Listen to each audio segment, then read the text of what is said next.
Most of the crews of our squadron spent their free days in Lincoln, but after a while we got a little bored with the city, and those of us who had an automobile began to drive around for our own pleasure. On one such free day, Don Parker, a former bomber pilot and now a night fighter pilot, and I travelled in my old but past Wolsey Corriott to the large city of Leicester. That evening in the Simon Bar at the Grand Hotel, I noticed a pretty girl in the company of an older woman. To the annoyance of the girlfriend sitting beside me, I couldn't take my eyes off the new charmer. After a while I called for the waiter and sent him to ask if the ladies would agree to have a drink with me. He came back and said they would, so I said a rather rude goodbye to my old girlfriend and the rest of the company and joined my new acquaintances. It turned out to be a mother and daughter, and that Joan, the daughter, was a nurse on vacation. I found out that there was dancing available at a nearby hall and suggested we go there, hoping that the mother would refuse, which she did. So we went to the dance, walking Joan's mother to the streetcar on the way home. As we danced, I realized that I wanted to see Joan again and very often. So on the way home I asked her if I could call her on the next free day and invite her to my parents' house in Duxford. She hesitated, but finally said, "We'll have to ask my parents." I walked her to the door of the house, and we agreed that we would meet 3 days later for lunch at Simon's Bar. From there we planned to go to her house and get her parents okay to go to Duxford. At the hotel, Don complained that I had left him alone with 2 women. I confess I didn't really sympathize with him. The next morning we drove back to Wellingborough in my old car, but the arrow of love had caught up with me. All I could think about was a new free day and pray to God that nothing would ruin my plans. I wrote to my parents and let them know I was coming to see them with a girl. By the time my 2 free days approached, I began to worry about the success of my venture. I had not yet received permission from Joan's parents, but I had met her mother and felt that I could persuade her to consent. Joan's father, however, was a different matter. He might be a tough fellow who would misinterpret my intentions. So I decided to bring along for moral support Adjutant Sammy Friends, a tried and true friend. When the time came, Sammy and I set off for Leicester in a Wolsey, an open sports car. It was a truly chilling ride. Poor old Sammy's face, usually ruddy, was positively sippy by the time we got out of the car near the Grand Hotel. Joan was waiting, and after 1 or 2 drinks to warm up and gain some courage, we headed across town to see her parents. As we got out of the car outside her house, I thought that the only thing worse was facing an entire army of Germans, squaring my shoulders and putting on a brave face. I rang the doorbell. The door opened. I looked for something above my head, but there was nothing there. Yeah, he was shorter than me. "Hello, I've been expecting you. Come in. Mother, Joan's young man is here." It was a friendly and reassuring start. Joan had obviously persuaded her parents to let her go to Duxford, so we got into the old car, Sammy climbing in the back. The seating was a bit cramped. If Sammy was blue after the drive from Wellingborough to Leicester, he turned dark grey when we stopped outside my father's priest's house in Duxford. We spent a couple of wonderful days, and during this, our second meeting, I confessed my love to Joan. We decided to get married as soon as possible. My parents were surprised at our desire to get married after knowing each other so briefly, but we convinced them that our intentions were serious. During the drive back to Leicester, I asked Joan what she would do if her parents objected. She was only 18, and they might say that she was too young and did not know me well enough to form an opinion of me. However, she showed from the beginning that once she made up her mind, she could be very persistent. "Leave it to me. I can talk Mum and Dad into it," she said. When we arrived at Joan's, her father was at work, and as Sammy and I were due back in Wellingborough the same day, we could not wait. I had to leave it to Joan to break the news to her parents. Her parents agreed, although they thought we were crazy. So Joan returned to the hospital in Billericay, Essex, where she had been working, and left the service as a nurse. She settled in at my parents' house in Duxford to prepare for the wedding. In Wellingborough, I found that everyone knew that I was getting married. I wondered who to ask to be best man and finally turned to Jackie Page, one of our radio officers, and he agreed. The marriage ceremony was performed by my father at the Duxford County Church on April 15, 1941, a week after my 21st birthday. Many members of the squadron were present, including my commanding officer Charles Widdows and his wife Nick. During the service, a formation of 29 Squadron Blue fighters flew over the church at low altitude to greet us. They made a terrific noise, and seeing my father's face, I doubted he approved. Joan and I, on the other hand, thought it was a fine gesture on the part of my comrades. That night, Joan and I stayed at the University Arms, a hotel in Cambridge. The next morning, we travelled first thing by train to a hotel in Minehead, Somerset, where we spent 3 weeks of our honeymoon. We fell in love with Minehead, which seemed far removed from the war, although the daily news was not encouraging. The powerful German night bomber raids continued with relentless fury. One morning, as we were lazing in bed, a telegram was brought to me. It was an order to return immediately to Wellingborough, as the squadron moved to West Malling, near Maidstone, to cover the approaches to London. Charles Widdows apologised for recalling me, but it was up to all the crews to head south. I soon forgot my disappointment, for I knew that we should be in the thick of things. I have my doubts as to whether Joan could understand my thoughts, but I was still very young, and the Royal Air Force was my first love. On May 1 we took off from Wellingborough for the last time, a place of many happy and some terrible memories. Pat Mitchell was leading the B formation, in which I was leading a section of 3 airplanes. Most of our mechanics had already arrived on site and were waiting to show us our parking lots around the airfield. A sturdy large mansion near West Malling had been given as our mess hall, and after the dreary monotony of Lincolnshire we enjoyed delightful drives back and forth from the mess hall to the airfield between the hedgerows and gardens of Kent. A couple of days after our arrival, we started night patrol flights operated by the new GCI radars stationed on the Kent coast. We now knew we had to get involved in the fighting as the enemy was appearing over London every night. Soon after we settled at West Malling, Charles Widdows was replaced as squadron leader by Wing Commander Colbeck Welch. But we did not part with Charles, who earned the respect of everyone in the squadron. As air station commander, he took charge of West Malling. Colbeck Welch, like his predecessors, should have been in the thick of it, but for much of his time with us, he suffered through ill health. In May, the Luftwaffe continued their massive night raids on England. So far, they had suffered relatively light casualties compared to the terrible damage they were inflicting on the civilian population. The sight of our cities burning beneath me made me furious as I, along with other air crews, flew through the night sky trying to stop the senseless slaughter of helpless people. This wanton destruction was to bring a terrible vengeance upon the Germans, culminating in the total destruction of Hamburg in 1943. I could never understand why the Germans thought these murderous bomber raids would help them. The devastation only served to strengthen the spirit of the British against them. I could understand the individual duel in the air. Indeed, there was something romantic and beautiful about fighter against fighter. But the bomber was a nasty, deadly target that should have been destroyed without mercy. The compassion I'd felt a few months earlier for the dead crew of the Junkers 88 shot down by Widdows over East Anglia was now drowned in hatred for the enemy who was destroying our beautiful country with the monuments of its glorious past. The chance of my personal revenge presented itself on the night of May 8. Immediately after dark, sirens howled in our camp and in neighbouring villages. The squadron's planes took off one by one. Ross was with me again. He gave me confidence with his calm demeanour in the air. The GCI operator directed us on a southwesterly course to an altitude of 4,600 metres. The night was dark with wisps of clouds between 3,000 and 3,700 metres, not enough for the enemy to hide in them for long. As we gained altitude, we could see flares and fires from the first bombs falling on London. Other night fighter squadrons from Tangmere and Middle Wallaporge were fully engaged in the scuffle. When we reached our appointed altitude, the operator told us where the enemy planes were, and we began to approach. I said to Ross, "When you make contact, take me out, so that he's a little higher than me and directly ahead." "Okay, boss." That was our standard tactic.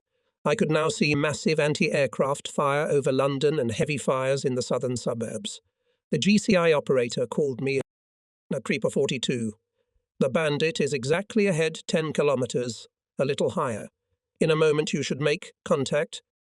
I prayed Ross's radar wouldn't fail. If it did, there was little hope we could detect the enemy visually. "What's up, Ross?" "We have contact," he replied.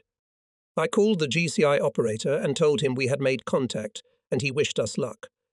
Ross silently turned off radio reception from the ground-based guidance stations so that he could concentrate on giving me continuous information regarding what he was seeing on his radars. Gradually, he brought me closer to the enemy.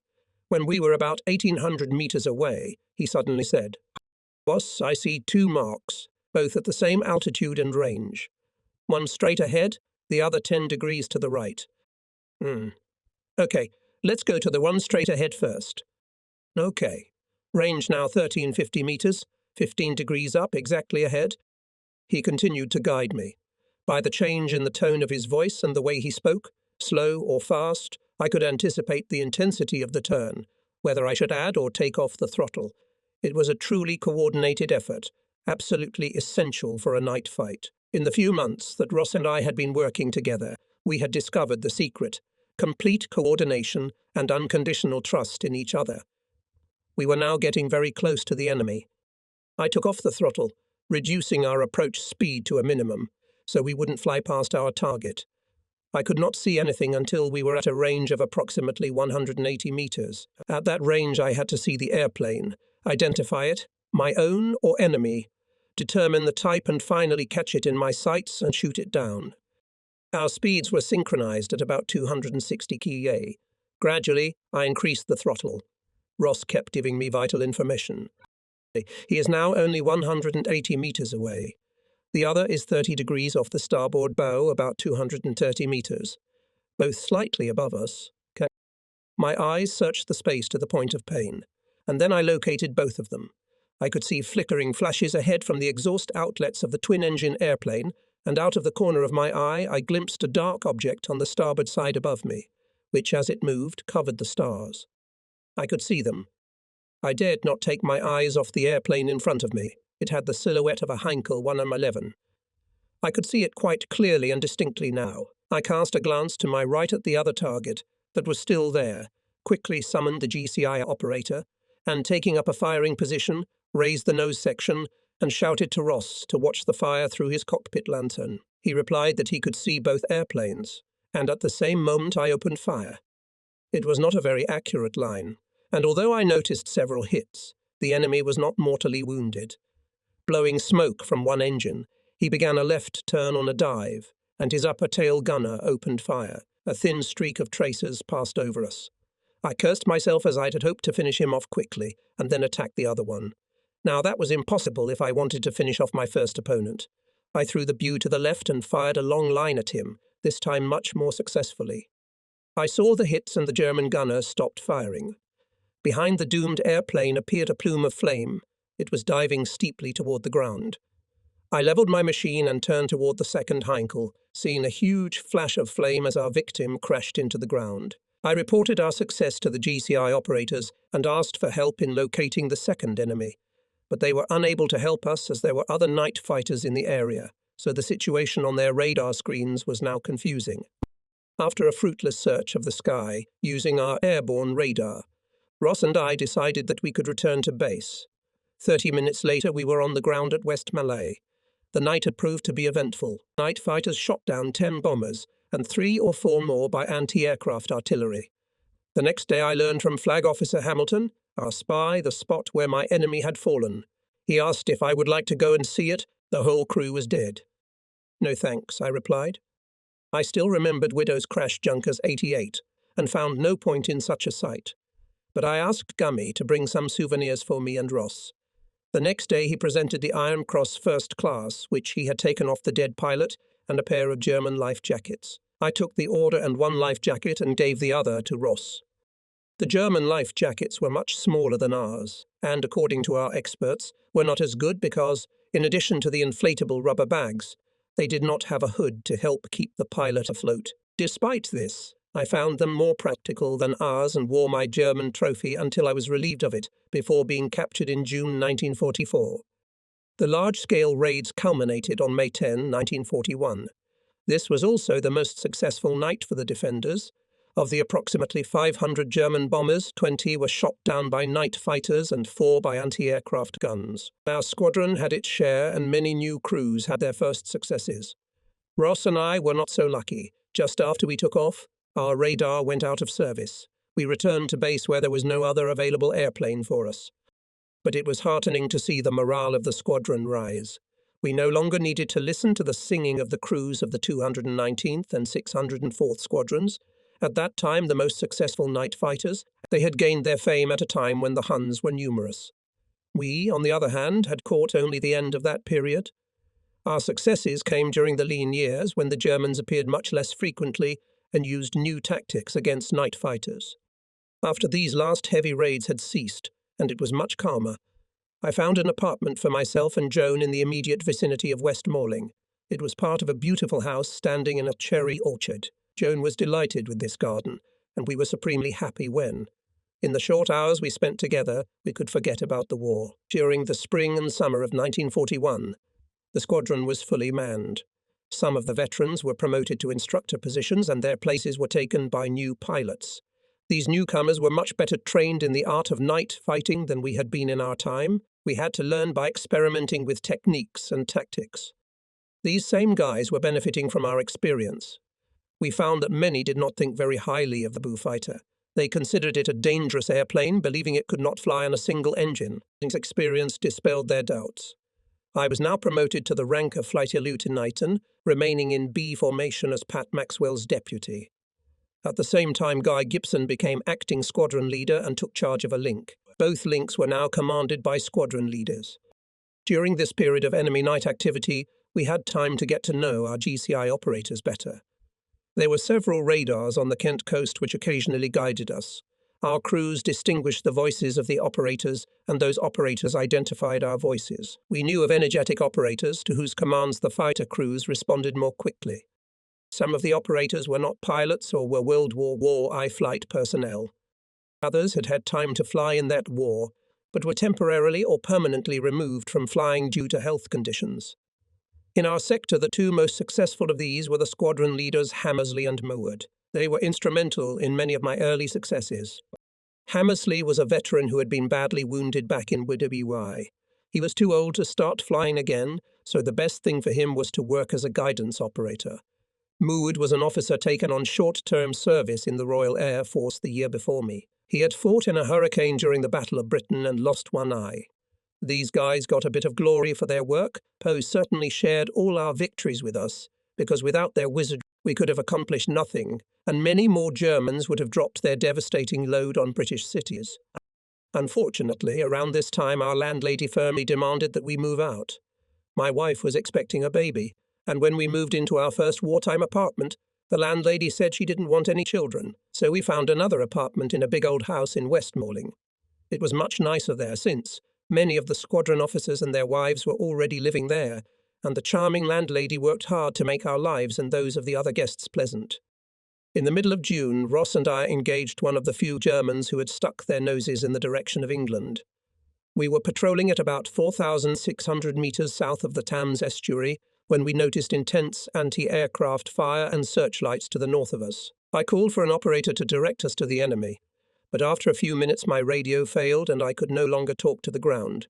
However, my internal link was still working, so I could communicate with my radio operator. We decided to fly in the direction of the anti-aircraft fire and try to make casual contact using our airborne radar. We flew back and forth in the area without success. Then Ross suddenly reported contact steeply to the right, range 2,700 metres and below. I followed his quick directions and had an accurate picture of where the target was. We were still above her. I reduced the range and gradually reduced to 2,750 when the enemy was a little higher and exactly ahead at 900 m. It was very dark, and there were cumulus clouds below us. I reduced the brightness of the electric scope to see only one crosshair and strained to look ahead, expecting to see the appearance of a familiar black spot. Ross's voice became more and more strained as we got closer. 540 metres, 450 metres, 360 metres, 230 metres. No. Can you see him, boss? All of a sudden he appeared, a dark silhouette about 180 m slightly above me. Yes, I see him. I had to get even closer as I could not identify his type. I was well aware that I had invaded the Hunston sector and that there were several night fighters from that air station in the air. They might approach me mistaking me for the enemy. Not a very pleasant thought, but I didn't have time to worry about it. Who was in front of me, friend or foe? From about 140 metres away, I could make out the exhausts and wing profile. It was a Heinkel. It's a Hun, Ross. Can you see it? Ross was now looking through his flashlight. Yeah, I see him, boss. Send him to hell. Which I did. The smell of cordite filled the plain as I fired a long line from all the guns. I could see the shells hitting the enemy's fuselage and wings, but he went into a dive, leaving a plume of smoke behind him. I followed him, firing another line. There was a large amount of sparks as my shells and 7.7 bullets hit his plating. He continued to dive into the clouds in which I lost him. A strong flash of light on the ground that turned into a steady flame showed us the end of the story. Ross and I were sure we had shot him down, but it was hard to prove. I didn't know where I was, and since our radio wasn't working, I couldn't get my exact location from the GCI. Ross estimated our position as being about 110 kilometers distant east-northeast of West Malling, and I set course for home. I decided to make another radio contact attempt as I flew closer and was able to get a faint response from the flight control center at West Malling.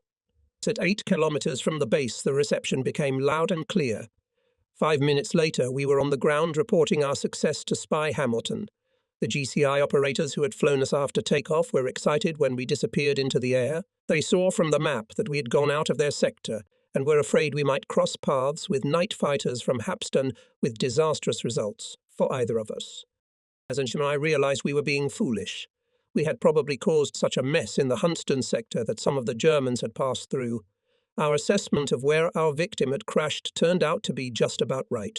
The wreckage of the Heinkel was found on the ground, but the Hunston fighters reported an airplane shot down in the same area. It was in their sector, so victory went to them as well. At that point, Ross and I felt chagrined, but we realized we had poached. We had learned our lesson and had to be satisfied with our own conviction of victory. In late June, we received the wonderful news that Ross had been awarded the Distinguished Flying Combat Medal. This naturally led to a series of celebrations, and poor old Ross was absent for many days. I flew with his friend, Flight Sergeant Gregory, nicknamed Styx. Gregory had been a drummer in DeBroy Summers' band for a while, which is how he got his nickname. I liked his cheerfulness from the start, and over the course of a few days of Ross celebrating, I found that Styx was well above average in the use of onboard radar. Occasionally, we unfortunately intercepted our own bombers on their way to and from targets in Germany or occupied countries. These aircraft were mistaken for German bombers while crossing our coastline. One night, Dave Humphrey walked into the barracks in the parking lot, rubbing his hands together happily, and announced that he had probably shot down a Dornier. We gathered around to hear his report to Hamilton. After a long pursuit on airborne radar, he spotted an airplane just above the clouds, approached it, opened fire, and saw it go up in smoke and dive into the clouds. Since Dave did not see the plane go down, he reported only a probable victory. About 30 minutes later, a Hempton bomber circled over West Malling and landed. Its crew went to report to our intelligence officer, evidently being greatly angered by it. It turned out that they had been fired upon by the Bayou, and only got away from it by spiraling into the clouds. No one was hurt, but their airplane was badly damaged. Examination showed that there were British bullets lodged in the fuselage. But Dave managed to convince command that the bomber had been far enough away when it was attacked. Of course, from the excitement, it wasn't hard to misidentify the aircraft, and that's why the night fighter crews made several mistakes. Ross and I were fired upon by a Wellington bomber. It happened on a bright moonlit night, and the GCI operator directed us to the Ghost, informing us that he was unsure of its identity. Having established radar contact, we cautiously approached. I saw the airplane at the same instant it spotted us. The night was so clear and transparent that we had no trouble identifying it as friendly, but I had come too close for its crew's sympathy, and the tail gunner hailed us with an aimed burst. Hearing an unpleasant rattling sound as the bullets slammed into my plane, I turned sharply to the right and asked Ross if he was okay. He said he was fine, and since nothing serious seemed to have happened to us, we continued our patrol. I could still see the Wellington turning north when a mass of small lights, probably caused by incendiary bombs, appeared below it on the coast near Dover. I contacted the ground operator and reported that we had intercepted the Wellington and had been fired upon. The operator replied that the aircraft was probably enemy since it had dropped bombs and asked that we approach again and identify it. We soon regained contact again, and as I approached, this time much more cautiously, we confirmed it was a Wellington. I called up the GCI operators and said, "This is definitely a friendly airplane." However, they were not convinced because of its obviously hostile behavior, so I decided to follow it as long as possible to see where it was headed. Perhaps to mislead us, the Germans might have used the captured Wellington, but that was doubtful. The plane had meanwhile crossed the Thames estuary heading north and began to descend. It became clear that it was going to land at an airfield in Norfolk. I turned away again and, after notifying GTI, headed for home. Our mechanic found 6 bullet holes in the fuselage between Ross's seat and my cockpit. One bullet was lodged in Ross's parachute breastback, which he had placed on the rack next to his seat. Our friendly bomber, of course, was a very unsociable fellow. We asked that our spy try to track down our offending bomber, and the next day the story became clear. The Wellington had taken off from Markham, in Norfolk, to bombard Boulogne. The crew went off course and mistook Dover for their target. Fortunately, their bombs fell in a field and only burned haystacks. However, the crew claimed that they were attacked by a Deuce's 88 and were hit by it. I felt the urge to send them a congratulatory message, but realized it would be unnecessary garbage, as they were already supposed to be far from popular on their own base. One moonlit night, our air station commander, Charles Widdows, flew out on patrol with one of our radio operator sergeants. We received a call from a GCI operator to tell us that he was headed for a ghost. We hoped it would turn out to be a German and that he would shoot it down. A few minutes later, the GCI operator informed us that he had been hit by return fire from a Junkers 88, but was heading back to base.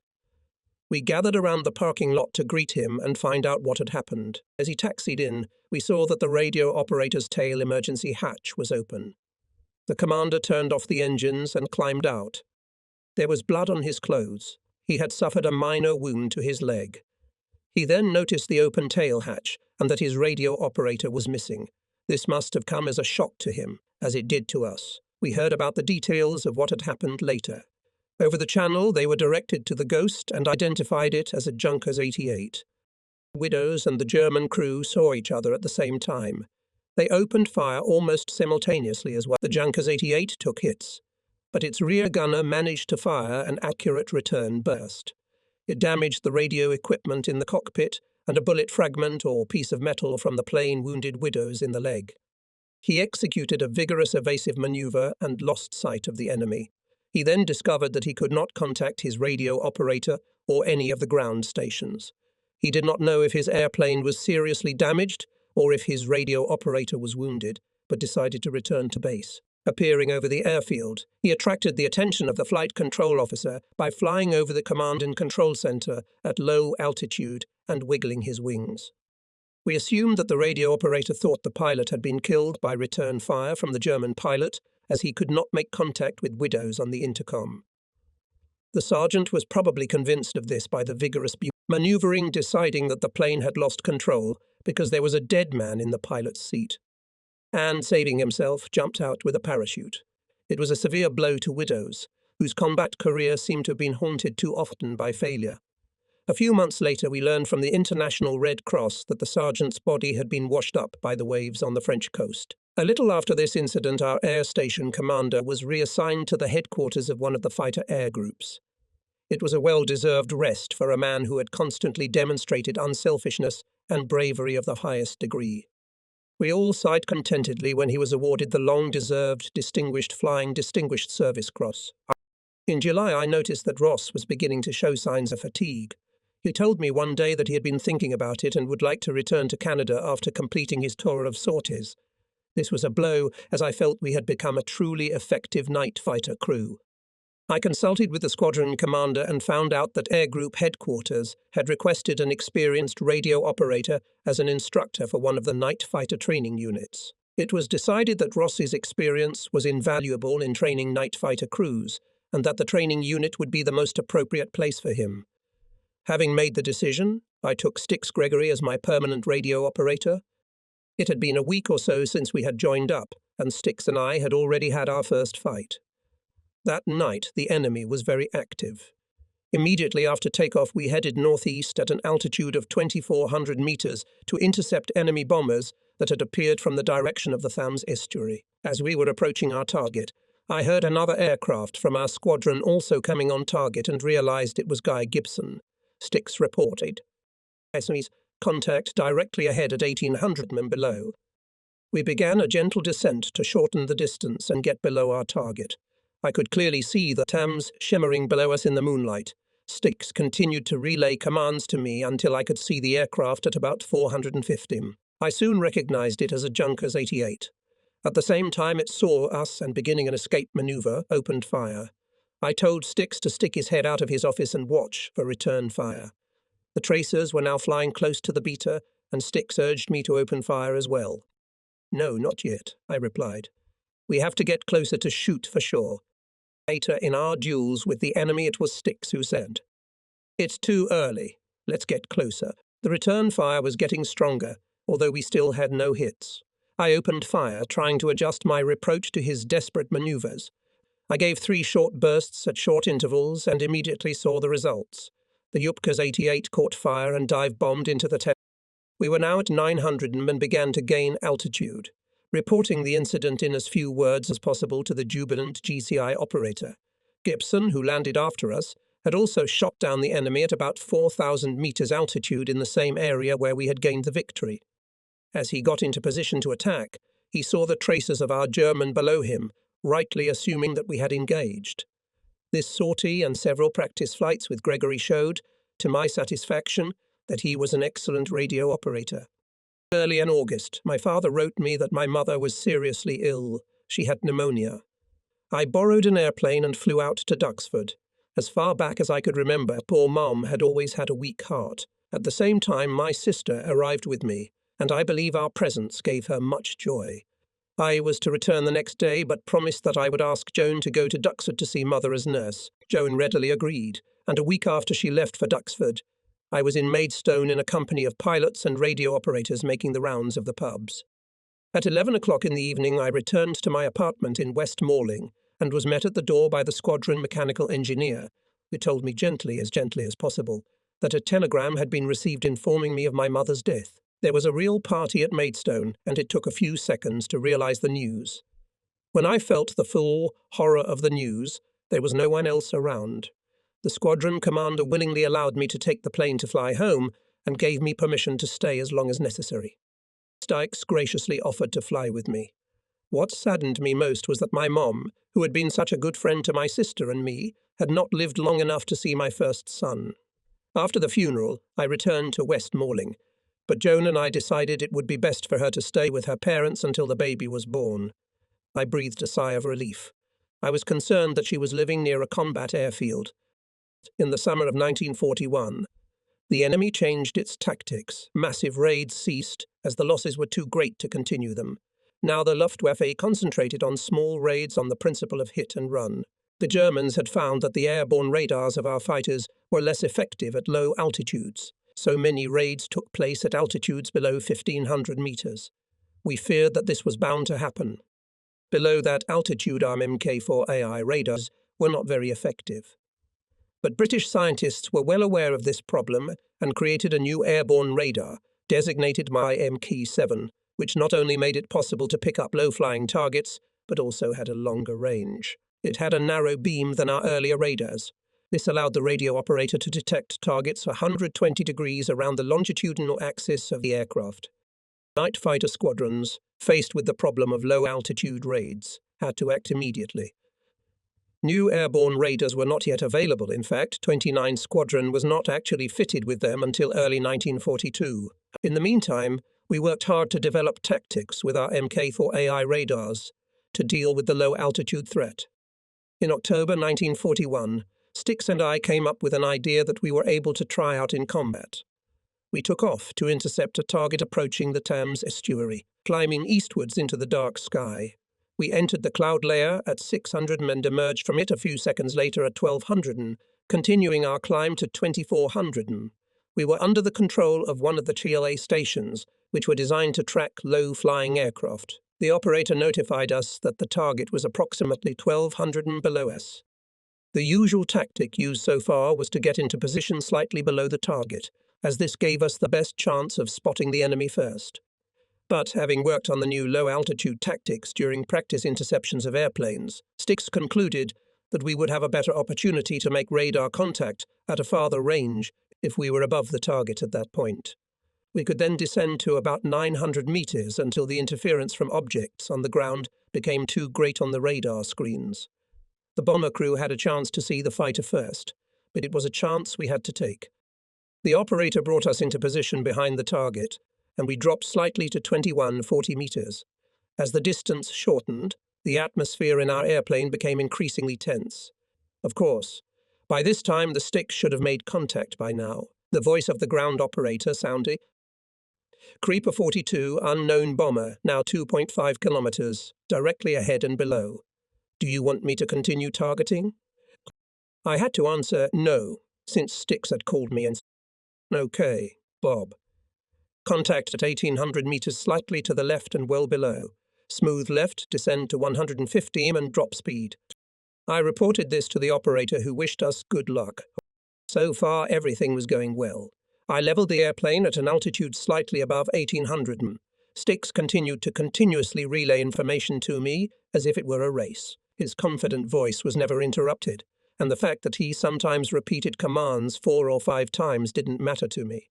I would worry if he went silent for a second or two, because that meant he was having trouble making sense of the images on his tubes. Everything's going fine. The range is now only 900 meters.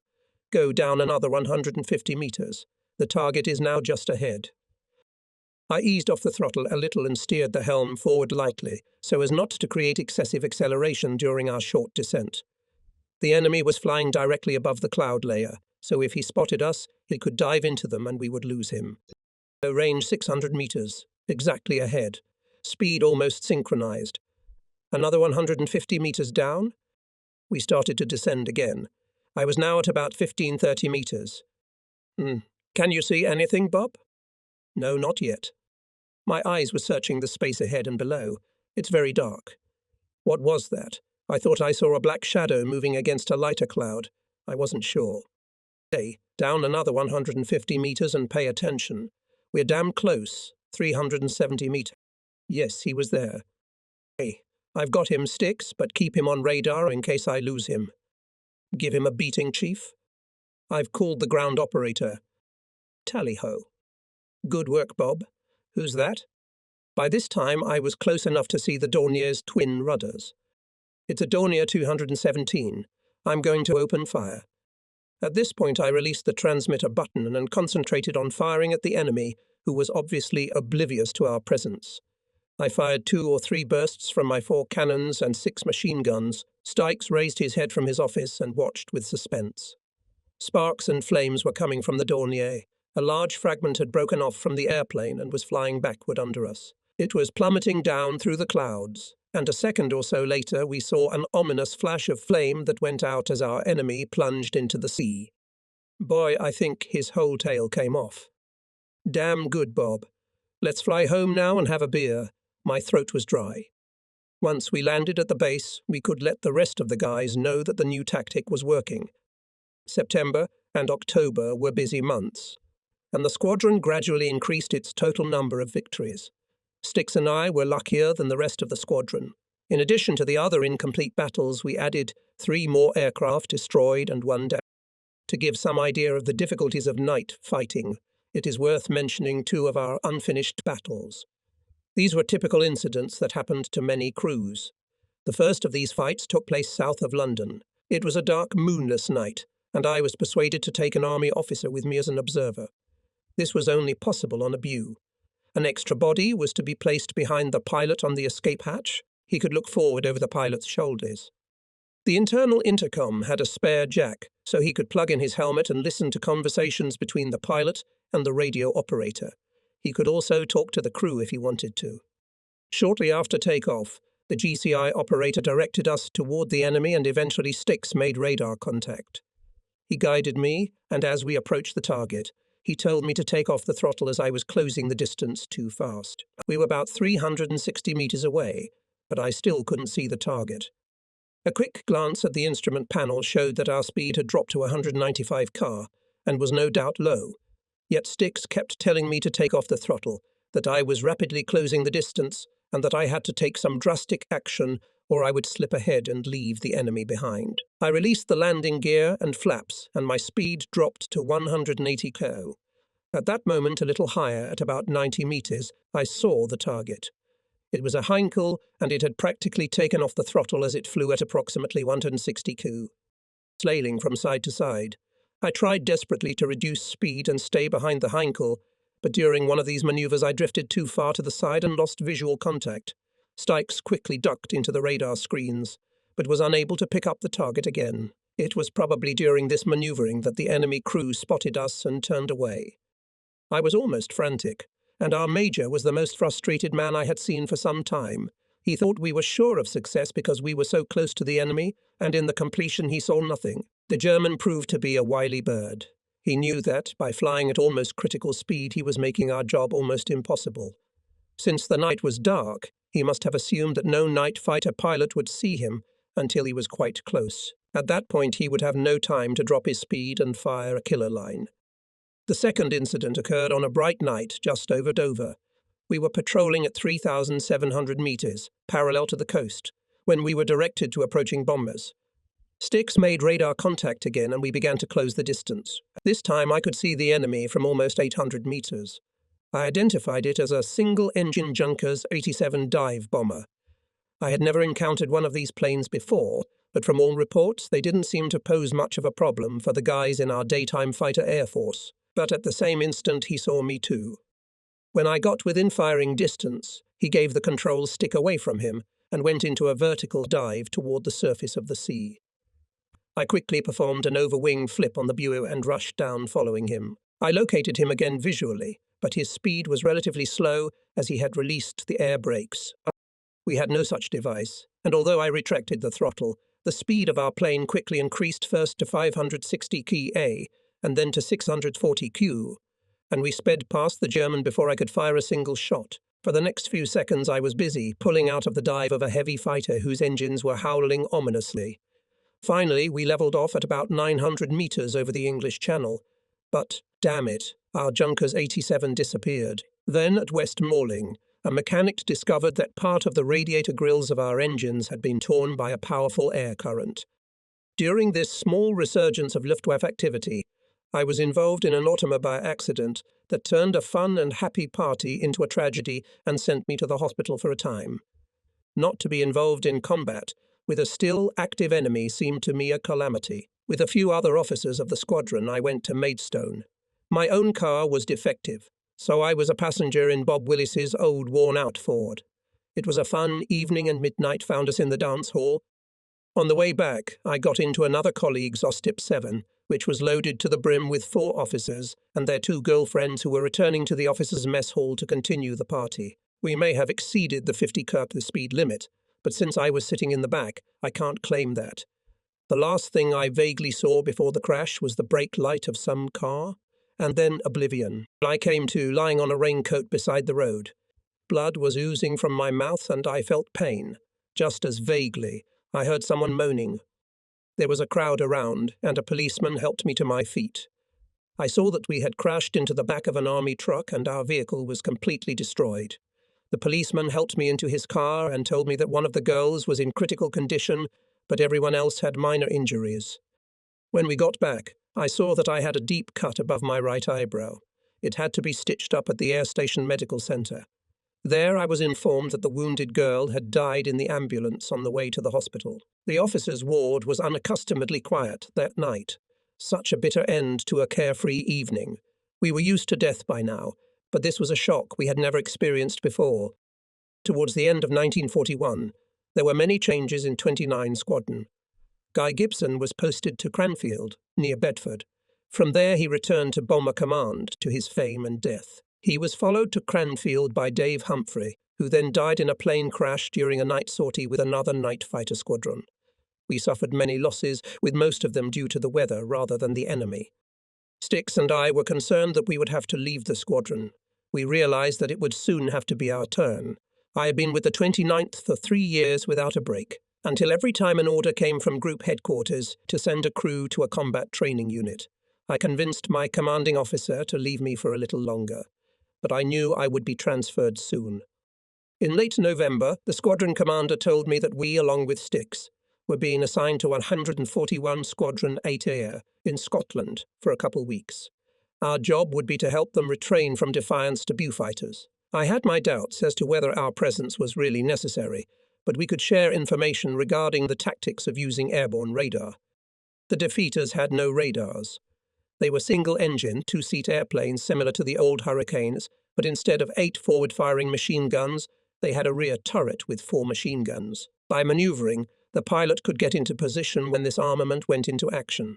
Initially, the Defiance would pick off unsuspecting German fighters. When the enemy would sneak up behind what appeared to be a link of Hurricanes, the Defiance would turn and the rear gunners would shower them with a stream of bullets. One squadron had great success during the Battle of Britain, when it shot down 12 German fighters during the day with no losses on its side. But the Germans quickly learned how to deal with the Defiance, and the superior maneuverability of the Messerschmitt 109 soon turned the situation in the opposite direction. Then 2 squadrons of Defiance began to fulfill the role of night fighters, without airborne radar. But in close cooperation with anti-aircraft artillery and searchlights, they achieved some success, and their flying qualities were best demonstrated during the raid on Glasgow during the full moon, when they shot down 8 Germans. Stix and I, during our short stay in air, visited with the lads of 141 Squadron all the local drinking establishments and enjoyed the ale, although we once nearly got into a fight with some very rude petty nobleman who frequented one of the pubs. These lads belonged to a newly formed commando unit that had been training in the area.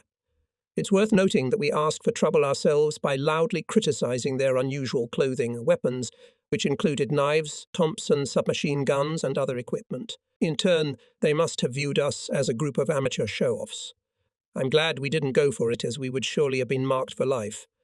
In December, we left, and of course I had no idea that I was soon to be in command of this squadron. Our send-off was stormy. A rainy night included a visit to the skating rink at Era. There Stix and I put on skates for the first time in our lives and made a wager with each other as to who would cross the rink without falling. And that would have been hard to do sober, but impossible in our condition. We had a race, not a dignified one, crawling across the ice on all fours. When we got back to West Malling, we found it quite quiet. Many of the Luftwaffe squadrons had been moved to the front in Russia.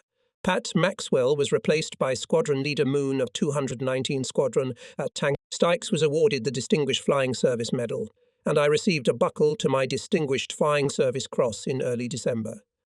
But I was determined to see Stix become an officer and got him presented for promotion. Finally, the axe fell. A telegram arrived announcing that Brem and Gregory were being transferred to the 51st Training and Combat Unit at Cranfield. The squadron commander knew how I felt about the transfer and promised to do everything he could to get me back in the squadron. Although Stix and I were disappointed, Joan was happy that I would be out of combat for a while. She rarely let me know what she was going through, but I knew she was very unhappy at times, especially since we lived far apart and she was soon to have our first child. I confess I was very selfish at the time. The Royal Air Force came first and my wife and family came second. She knew this, and I will always be grateful for her unselfish understanding. Our job for the next 6 months was to train new fighter crews. Stix and I got to know many of the instructors and cadets well and served with some of them together later. Most notable among them was Flight Lieutenant Henry Jacobs, or Jacko's friends, who was Jewish by nationality. He was the senior radar instructor in the 3rd Squadron, and he or Stix flew most of our training sorties with me. I caught a glimpse of Jacko at Tangmere.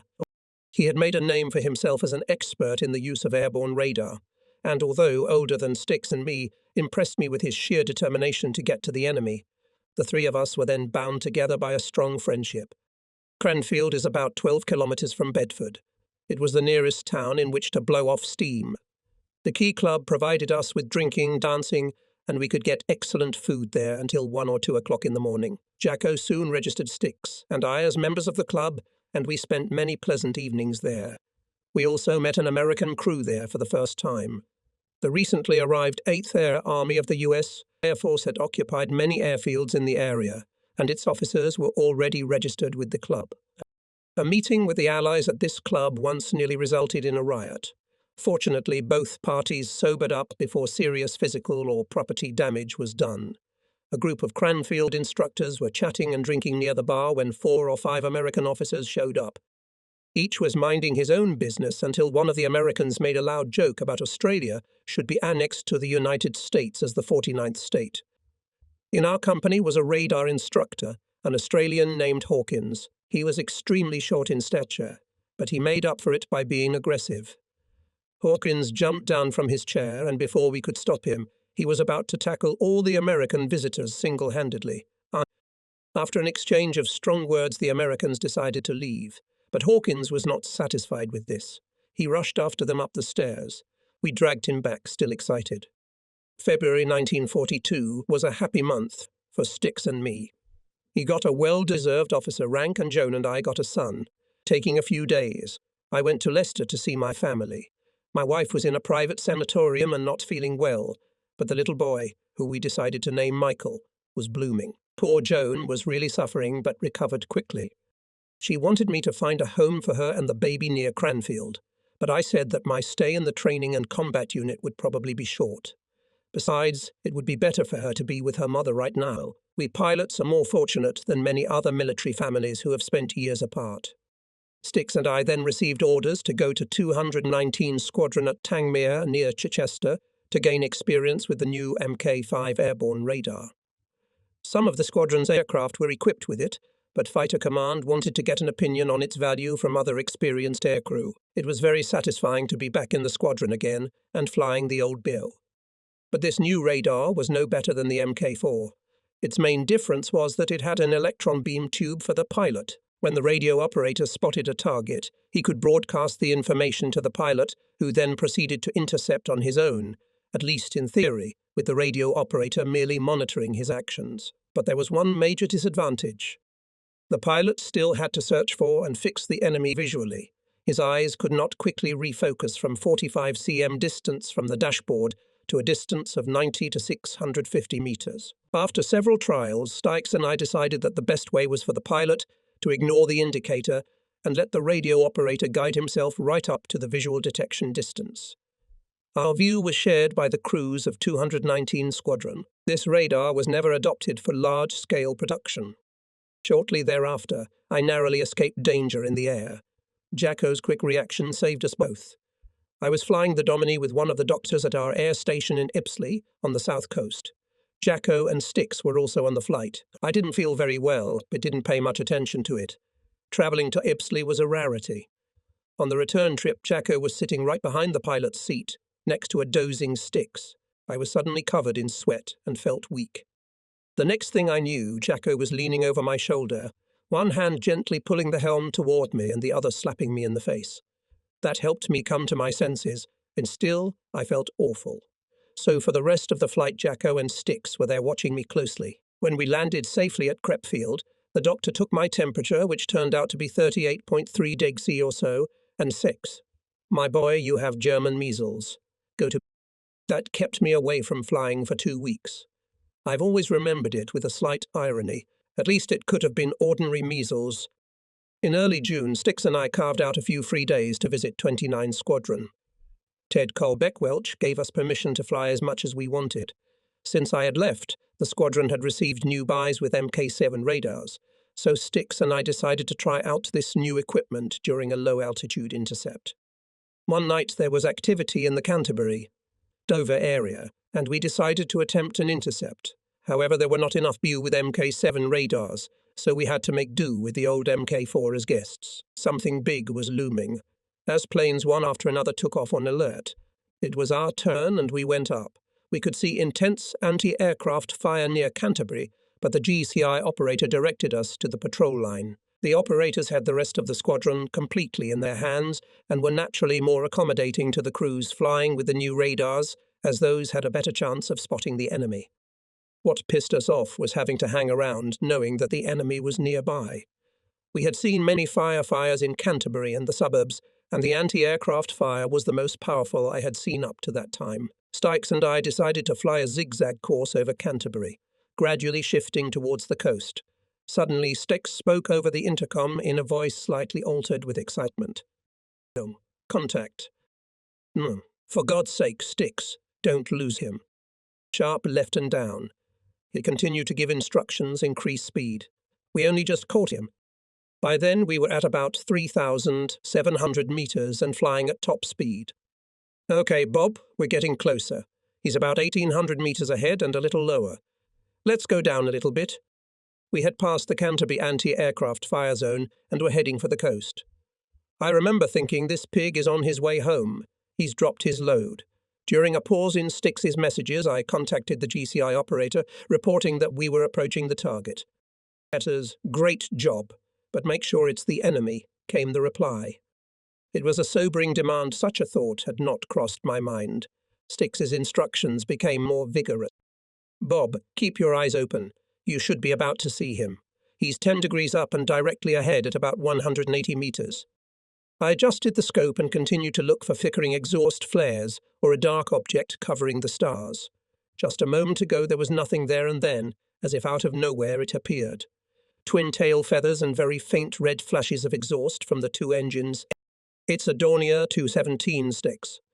Stick your head out of the office and take a look." Barely had I opened fire when he said, "I see him, Bob. Give him a good one." One line was enough. The plane burst into flames and plummeted steeply into the sea near Sandwich. The GCI operator told us that the fighters of 29 Squadron had had many successful engagements. Westmoreland was now closed due to bad weather, and we were advised to fly to Manston. I pointed the nose of the plane down through a ridge of layered clouds at an altitude of 300 meters, and soon saw the landing lights of Manston. Fog was rolling in from the sea. It was obvious that we would have to descend very quickly. The control tower put me in for a landing, but in my haste and excitement I made too tight a turn and came to the edge of the runway too high and at too high a speed. "Oh, tighten your belt, Styx," I said. "We can't go for a second round as we'll never land in this weather." "Okay, but be careful." I slid onto the wing, trying to reduce altitude, and kicked the rudders from side to side to drop as much speed as possible. Finally, the main landing gear struts hit the ground, but we were too far out on the runway. We passed the last landing light at about 95 km, and then bounced across the uneven ground in blackness. There was a rumble as my right wing hit the roof of a small building. It came to a stop in a ploughed field. We instantly climbed out and saw in the distance the vague lights of an emergency truck heading toward us. We were surprised to see that the bughouse remained standing on its undercarriage. The only visible damage was on the right wing and the flap.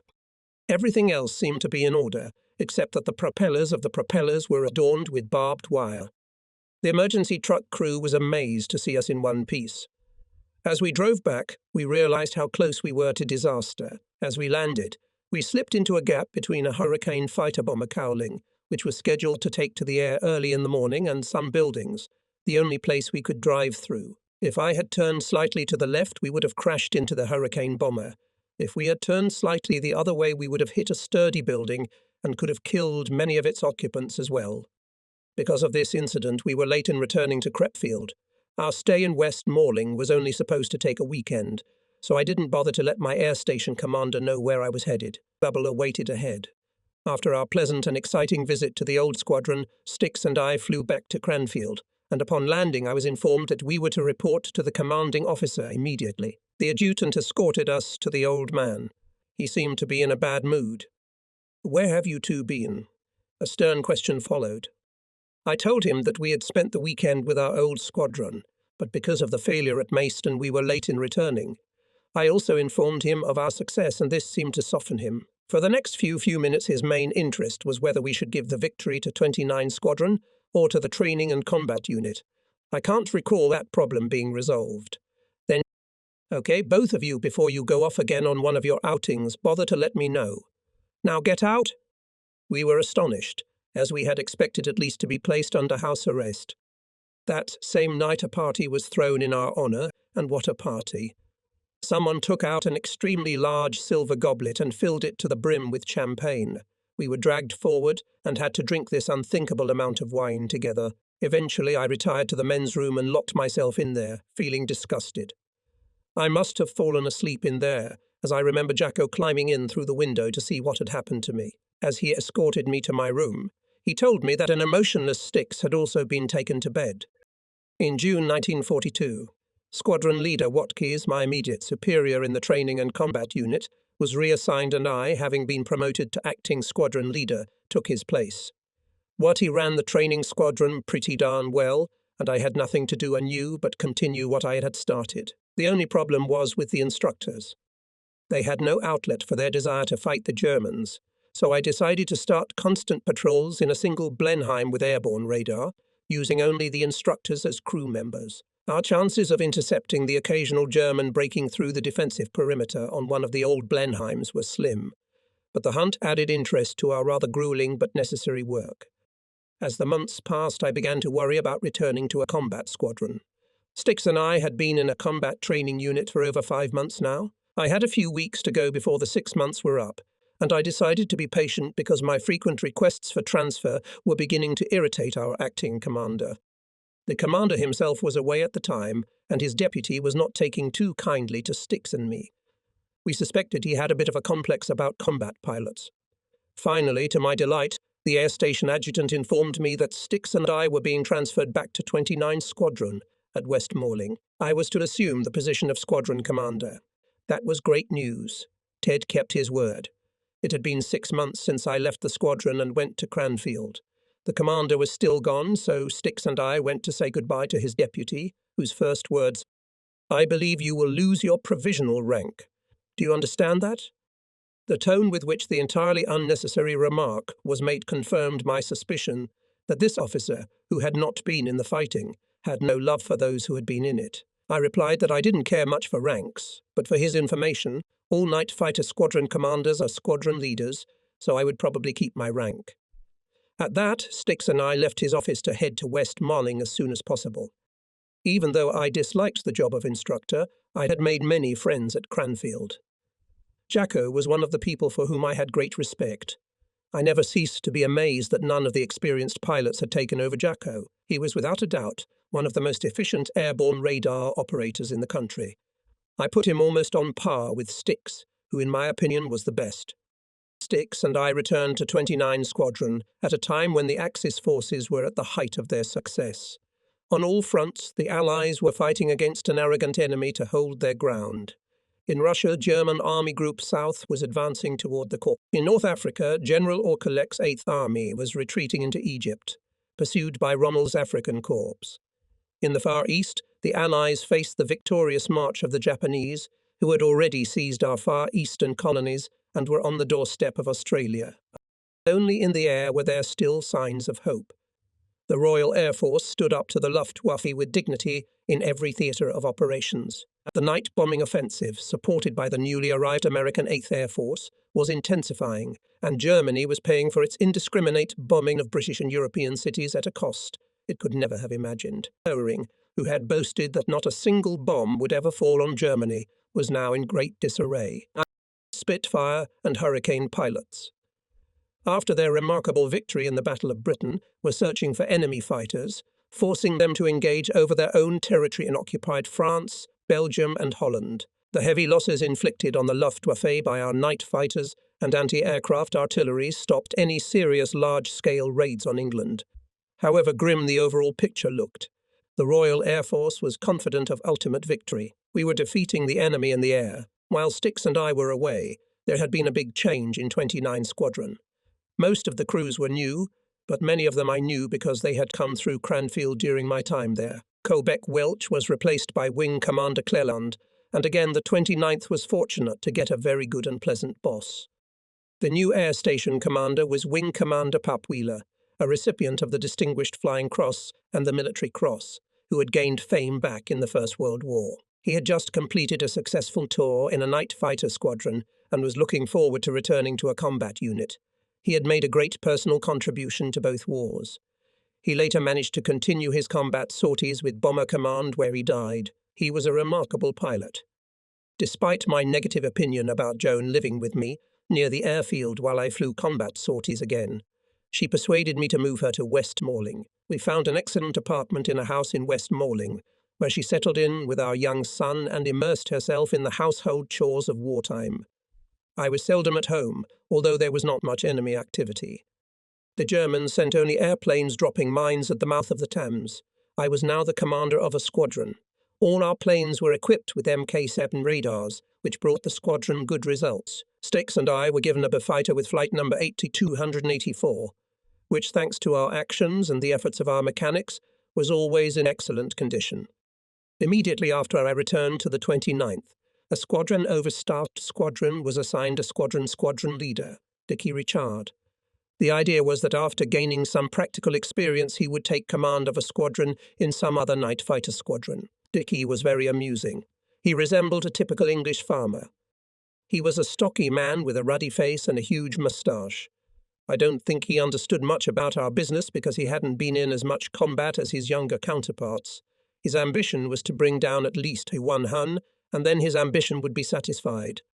He did not have to wait long for an opportunity to fulfill this desire, and his account of the fight was invaluable. He had intercepted a German on a bright moonlit night over the mouth of the Thames, and after a long radar pursuit he saw the plane and began to approach to attack. The enemy also spotted him, and the tail gunners opened fire on him. When asked about what he did, Dickie's stately reply, "Hey, I see these strange lines of lights coming toward me, but I fly through them, hit the fire button, and immediately the whole target is on fire." Complete disregard for such things as enemy tracer bullets was typical of Dickie. The most outstanding night fighter crew in the squadron at that time were Flight Officer Paper and Radio Operator Sergeant Toohey, nicknamed Pepper and Salt. They were both in my squadron. Paper, a Canadian, had participated in motorcycle racing during peace. He proved to fly the fighter better than anyone in the squadron, but sometimes, perhaps, took unnecessary risks. Soon Sticks and I were back in action. On the night of August 8, 1942, we chased a single German plane over the North Sea, but were too far behind to intercept it. Pepper and Salt were patrolling south of us and were able to shoot it down. The next night we took off again, and the GCI operator informed us of several bandits approaching the mouth of the Thames. We made radar contact and at an altitude of 2,100 meters approached the Dornier 217. He did not see us, and we opened fire from a very short range from below, sending him into the sea. Immediately the GCI operator directed us to the second airplane. We got close again and saw the second Dornier 217. We were at about 2,400 meters, and the shore searchlight batteries illuminated us. Dornier executed a vigorous escape maneuver, and I, blinded for a moment by the searchlights, lost him. This was our second chance to score 2 victories in one night, and we blew it again. In mid to late August, things looked as if the situation was about to explode. A temporary increase in turnover was caused by the raid on Dieppe on August 19. It would be impertinent to attempt to write about this famous attack. More qualified authors have written a good deal about it. But there is no doubt that valuable lessons were learned from this raid concerning the landing attack and were properly utilized in planning the invasions of Normandy and Sicily. Fighter Command, which had supported ground units during the Dieppe raid, forced the Luftwaffe into heavy daylight fighting. The results were evenly matched. Both sides lost approximately 100 airplanes each, so several nights after Dieppe, night fighter activity increased as the Germans sent large numbers of aircraft, mostly Junkers 88s, to monitor ship movements in the English Channel and at ports on our southern coast. I fought 3 battles in the course of 4 nights, the result of which was 1 downed and 2 damaged Junkers 88s, and my radio operator and I were nearly killed. The day after Dieppe, I flew with Sticks, who had been granted leave, to his home in Newcastle and picked up Jacko at Cranfield, who was to fly with me in Sticks's absence. At West Malling, most of our efforts were directed against the scout planes flying at dawn and dusk. Our main problem was that the enemy, using a radio altimeter, was flying extremely low, most of the time below 300 meters, and often as low as 15 meters above the water surface. We did not have an accurate low-altitude radio altimeter on our boy fighters at that time. The onboard Mk7 radar had limited range at such very low altitudes, so extremely accurate guidance from ground-based radars was necessary. Conventional GCI radars could not detect targets at low altitudes. We had to rely on the Chell radars, whose function was to track such flights. It soon became clear that the Chell radars were extremely good, and we owed our successes largely to the skill of their operators. Jacko and I first encountered a low-flying Junkers 88 on the evening of August 24. We had tuned our radio to receive commands from Station Chell near Beachy Head. We stayed at 1,500 meters until we crossed the coast between Beachy Head and Diogenes. The operator informed us that the bandit was about 50 kilometers south of us, flying a southwest course over the English Channel. 1932, heading 210 degrees and descend to 300 meters. Increasing the throttle, I was descending toward the sea. on the surface of which the white crests of the waves could barely be seen as the dusk of evening was replaced by the darkness of night. After a few more course changes, Jaco reported. Contact 2.5 kilometers. He's below you, Bob. I gently pitched the helm forward until my altimeter reading reached 150 meters. At that altitude, even in the dark, we could see waves that seemed awfully close. A slight loss of concentration and we would both fall into the sea. The distance was gradually closing.